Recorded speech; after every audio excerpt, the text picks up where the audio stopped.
I've asked a question which has not been answered to date.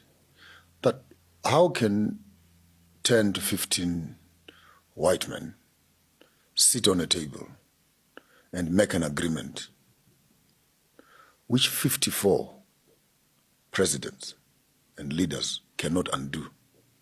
What is it that such a small group of united Europeans can take a ruler and cut your continent to pieces? Here we are 63 years later talking about the Africa Union and Kwame Nkrumah's vision, Kambarage's vision, Kenneth Kaunda's have come and gone, Banda's have come and gone, Mugabe's have come and gone. And what makes it so sad is that during the liberation struggle, Tanzania becomes a home base for all of them. ANC, SWAPO, ZANU-PF, Frelimo, all of them, they were in the same camp. They all were agreeing as comrades, let's go back and liberate our countries. But immediately all of them go back to their countries. They've become enemies of each other. So are we only friends at war and we're enemies at peace? And if we can fail, therefore, as African governments in this deja vu of what we lost, over and above the culture that Chinua Achebe can echo, now we're talking about the loss of even the unity. That became the fuel of our own independence. But King, you know, let's trace it. In 1963, in Addis Ababa, the question of undoing Berlin was a live issue.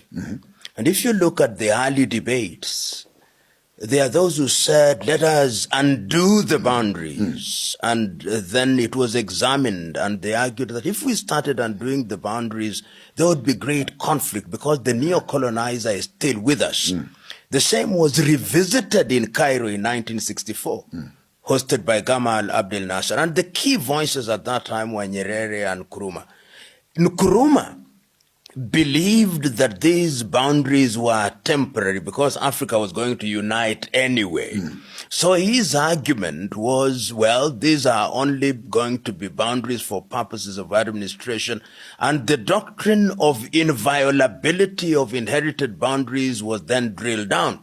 Little did he know that these were the things that were going to be gridlock and paddocks that would hold us together.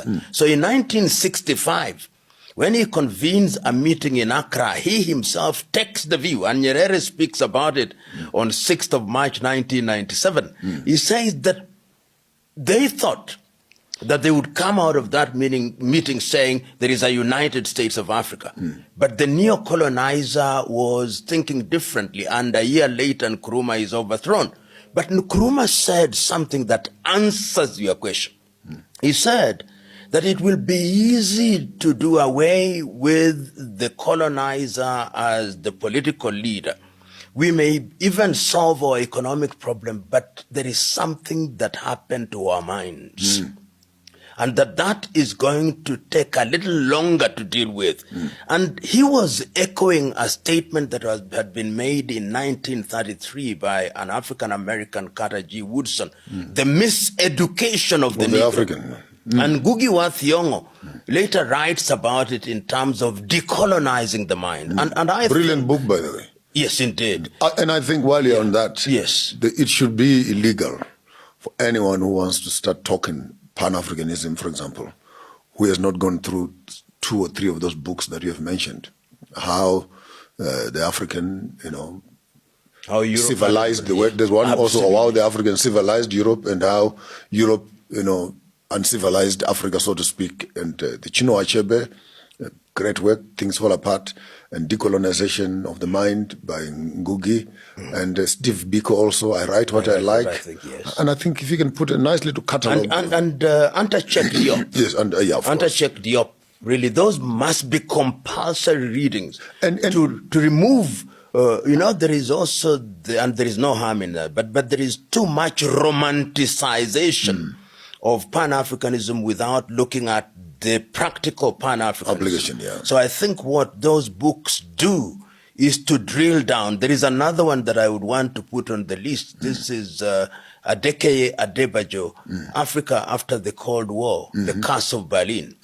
But for the lighter readers, of Yes. course, the economic hitman. Yes. Then you begin to you begin to have a peep